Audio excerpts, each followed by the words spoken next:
Knock at the Cabin, a 2023 film that was released just at the beginning of this month. It was released on February 3rd, directed by the great M. Night Shyamalan. Now, of course, Shyamalan has been a director of some great films such as Old back in 2021, then also Split back all the way back in 2016, and let's not forget some of the originals now. Signs, one of the original Alien movies to be put out there back in 2002. Another great film produced by M. Night Shyamalan. Now let's go ahead and dive into my honest review of this one. I am going to go ahead and say right away, this is a spoiler review. So if you guys haven't seen the movie and you guys are interested in seeing it, make sure that you guys see it before watching this, because I am going to go ahead and talk about just a couple things about the movie itself. Alright, so I'm going to go ahead and talk about the things that I did like overall. I really did enjoy this movie, and I'll give a rating towards the end. But regardless, the first thing that I loved about this movie is this movie jumped straight into the plot.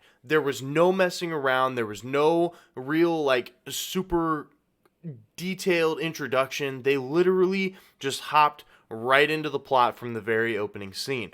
Dave Bautista in this movie ends up coming up to the little girl. Her name is Wynn. Ends up coming up to her and basically says that he wants to make friends with Wynn. So from that part, that's already starting it. And then not even like 2 or 3 minutes later, he says to her, hey, since we're friends, I'm sorry for everything that we have to do to you, but whenever we come knocking at your door, tell your parents to let us in. Which is just absolutely crazy just in general, but that's already the start of the plot. There's no backstory. It's just boom. It just slams it right on you, and I like that. It hops right into the problem. It starts with the problem, and then gradually works towards what is going to be the end result, just right there from the very beginning. I love that about this movie. Next, let's go ahead and hop into the lead actor, Dave Bautista, man. He shocked me. He surprised me. Not necessarily because I've thought he was like a bad actor or anything. I genuinely have thought he was a really good actor. Of course, starring in some of the Guardians of the Galaxy movies. I'm a huge Marvel guy, so of course I remember Dave Bautista in those movies. But not only that, he was in Glass Onion, a great sequel, a great follow-up to the original Knives Out. And then now he was put in as the lead role in this movie. And wow, Dave Bautista absolutely killed it. First of all, Dave Bautista ended up playing a character that was very caring towards young children. He was caring towards a basketball team that he did coach. I think he said it was second and third graders. I could be wrong about the age there, but I know that it was a younger basketball team that he was a coach for. And so he did genuinely have care about Wynn, and that's what I really did like about this movie, is it showed that they did care about these characters, even though the end result was messy and it took a while to get there. Regardless, they did actually have care for these characters. Not to mention, Dave Bautista really did make a lot of things exciting in this movie. There was plenty of times where I was sitting there and I never got bored. I never wondered what time it was, and that's what I love about a movie. If I don't have to worry about, when's this movie going to be over? That's how you know it was a good one. It kept me on my toes for sure. And so I did like that. But not to mention, Dave Bautista wasn't the only good one. They had some really good actors in this movie. They obviously had Rupert Grint, of course, Ron from Harry Potter, huge Harry Potter guy here. So the fact that they did have Ron in there was actually pretty funny. I enjoyed seeing that. I don't know how I missed it going into the movie, but somehow I did. And so seeing him in there, I turned and looked at my girlfriend and I was like, that's Ron. That's Ron from Harry Potter. I was like, I can't believe he's actually in here. But that was really cool. He played a really good part in it as well. Even though he wasn't in it for too long, he was the first one that was killed off. Regardless, he still played a really good role in the times that he was in there. And then they also did have Ben Aldridge. He played a very good father figure in this movie.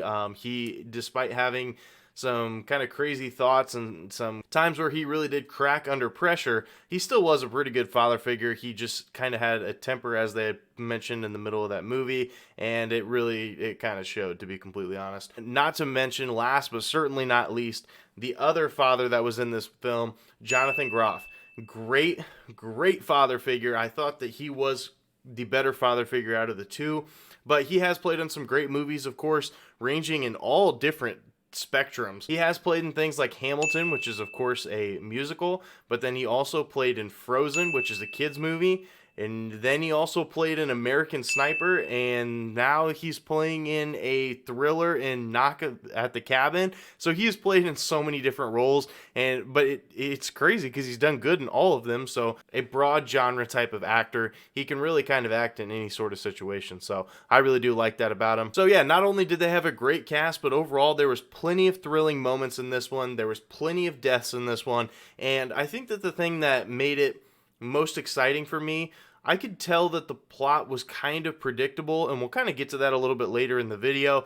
But what they did to show that the characters such as Ben Aldrich and Jonathan Groff, that they were trying to actually escape from this cabin, I loved it, because if you take a look at my movie review about The Menu, one of my main gripes on it was at the end of the movie how it kind of felt like they weren't really fighting to try to get out, and Anya Taylor-Joy was the only one that literally just walked out, and there was nobody touched her, or nothing, and nobody made a move. So that was one of my major gripes about this one. But this movie, they tried to escape multiple times. They tried to work their way around this system that Dave Bautista and the other actors there had come up with, and they tried to change it, they tried to manipulate it, and none of it mattered. And none of it mattered. The same result was going to happen one way or the other. They gave them the ultimatum of exactly what needed to happen, that they needed to sacrifice one person, otherwise another terrible thing was going to happen in the world. And they did everything in their power to try to change that and alter that.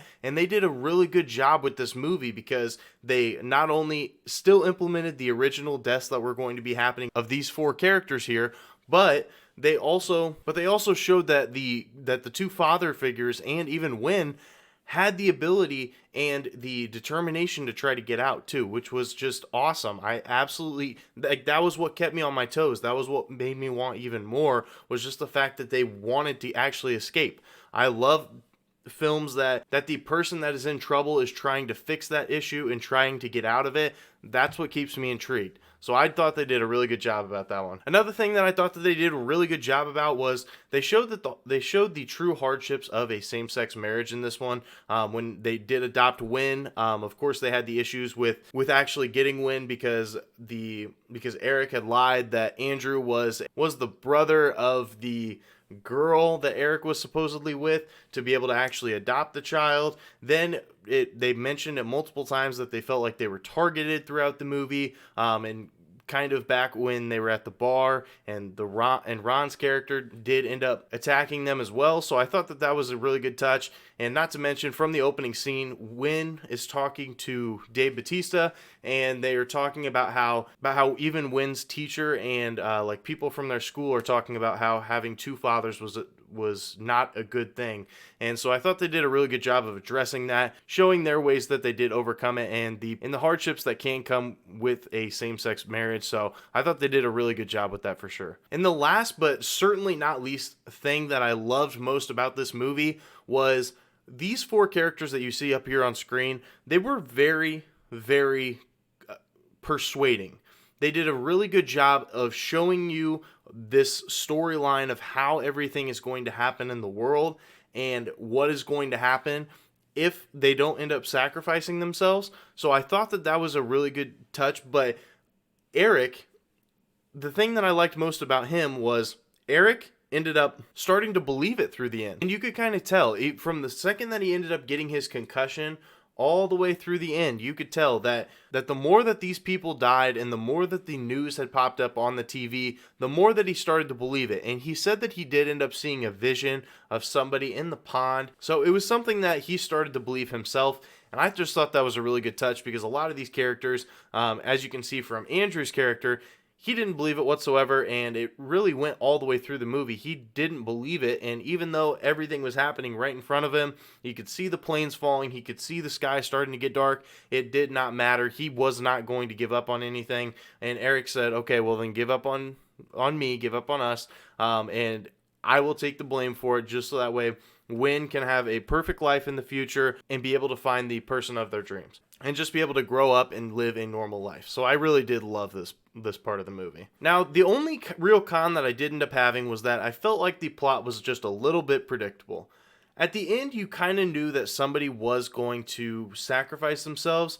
you really just didn't know which father. But personally for me, that's what made it really fun, was because they were trying to escape and they combated the fact that the plot was predictable. Because if they didn't try to escape, this movie wouldn't have been good. I got to be honest, this movie just, I don't think it would have been nearly as good as it was. Starting out at the very beginning, you kind of knew what the plot was going to be. And you could see a decent amount from the trailer, but you never knew like what the real reasoning behind it was. So essentially, these four people showed up at this cabin that these people were on vacation for, and they basically told them that they have to sacrifice one of these, they have to sacrifice one of their family members.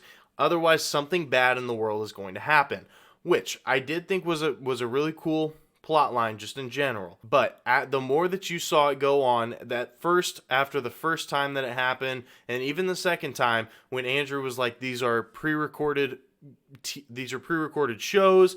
It's very scripted. He's checking his watch all the time, so he knows exactly when it is going to hop on TV. But then after that, he actually saw it live. He saw everything happen live, and he knew that it was starting to be a real thing. And so you could kind of tell that what was going to happen. You could tell that everything was going to fall through, and you could tell that eventually one of the fathers was going to sacrifice themselves for the sake of their daughter and the sake for the other father in the life. But like I said, just the fact that they ended up trying to escape made it so much better, because then at that point in time, you didn't know if they were truly going to escape and potentially just risk everything that they had already done, or if they were going to end up getting caught. So I thought that thriller part of it was fantastic. So that is one part that truly did make me super happy about it, was just the fact that they did escape. It definitely added some mystique to it as well, because if they didn't, I mean, it would have been so predictable.